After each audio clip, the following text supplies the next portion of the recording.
The question is, why are there different verbs being used to express the idea to bring? We have the English to bring, and yet when we look at the Latin reading, we have totally different verbs, or it looks like we have totally different verbs. We've got the verb ferte, F-E-R-T-E, ferte, and then we've got another verb, tulerunt, tulerunt.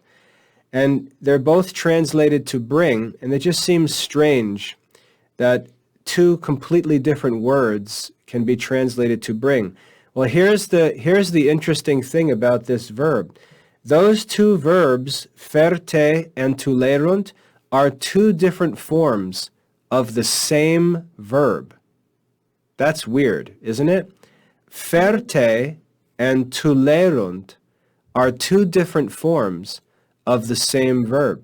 If you open up a Latin dictionary, I don't know if you have a Latin dictionary, or you can go on the internet with mom and take a look at a Latin dictionary. If you look up the verb ferte and the verb tulerunt, you'll see that they're actually two different forms of the same verb. The verb is FERO. You have a pen and paper? Can you jot this down real quick? I'll type it in on your planner here as a note. But if you just write the word FERO, F-E-R-O, F-E-R-O.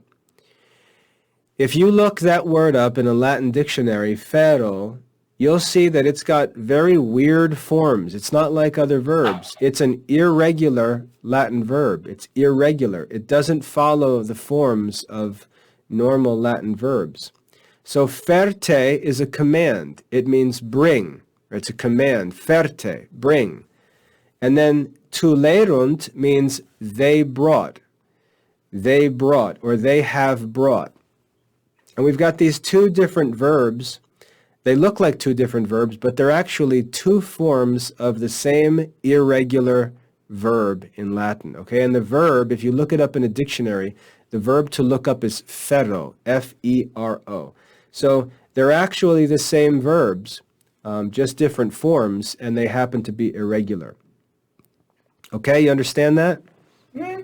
All right, and I'll write a note on there. I'll write ferte and tulerunt are actually two forms of the same irregular Latin verb, FERO.